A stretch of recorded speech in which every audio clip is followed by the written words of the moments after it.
and you've also contributed quite significantly to the startup scene for more than a decade, right? Mhm. So can you give us some insights into why innovation is so important and how this H Innovator Challenge can drive innovation in healthcare?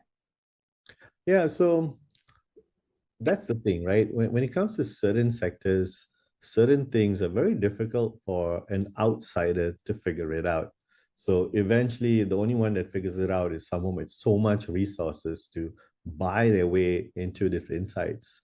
So with a program like this, the key is all of you having your day to day.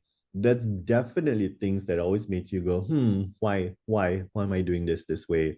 So to just learn the skill sets where you could be that person without much resources needed to figure out, is this worth solving?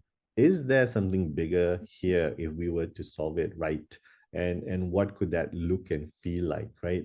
To have that superpower, as we call it, with this process to solve for that, I think that's why you want to basically take this whole program. And that's what innovation is about, right? It's for the ones who just basically say, yeah, just because it's always been the way doesn't mean it should be the way, and I dare to think of a different method.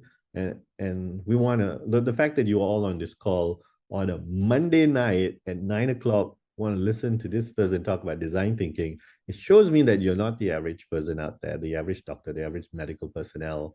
And I think I truly want to hear what is it that you all experience day to day that you always think that there's got to be a better way.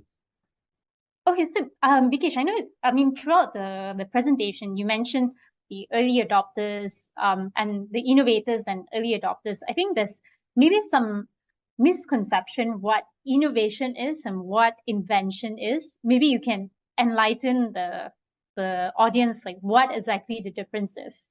Yeah, so I guess innovation is just about, making something bigger, faster, better, cheaper, those kind of aspects. But it doesn't necessarily have to be new. But the fact that you are, I mean, the term we always, or the magnitude we always use is 10x. If I made it 10 times bigger, 10 times faster, 10 times more efficient, it's such a magnitude that it feels new, but it's not new. Like Apple didn't invent a smartphone, the smartphone was already there. They didn't create a touch phone, it was already there. There was already Microsoft that had such things.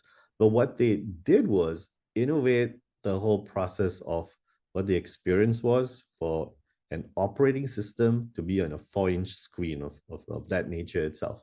They didn't take something that they basically had, they thought about improving the current operating system they have and build it ground up for mobile.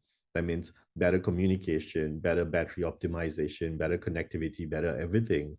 What Microsoft did was kind of take their Windows and shrink it to a 4-inch screen. Apple had Apple OS 10, but didn't shrink it to 4 inches. They made iOS a whole complete thing. So I think that's what innovation is, right? It's not just about creating brand new or brand new at all. It could be the process of just eliminating, reducing, improving from a 10x model. I think that's a quantum that if you could think how to do something 10x better, that's what innovation are defined as. When you say 10 times cheaper, I mean that's sometimes it's risky to do that because if you're just fighting on price, then everyone can basically do the same. If you find a cheaper